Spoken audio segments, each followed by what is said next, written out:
नमस्कार दर्शक बंधु मध्यप्राच्यरू एही समयर सबुठारु बड़ खबर सामनाकू आसुछि। इज्राएलर एक भयंकर एयर स्ट्राइक रे थरी उठिछि Iran. Islamic revolutionary guard corps बा IRGC रो मुखपात्र जनरल अली मोहम्मद नाइनी एही आक्रमण रे निहत होइछन्ति।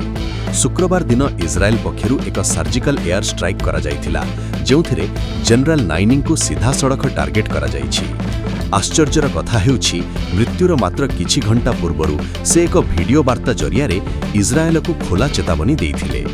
ईरान रो सरकारी टीवी एही खबर को स्पष्ट करिबा सह कहिछि जे इज्राएल एवं अमेरिका मिलित भावे ईरान रो सामरिक नेतृत्व को दुर्बल करने को चेष्टा करुछन्ति।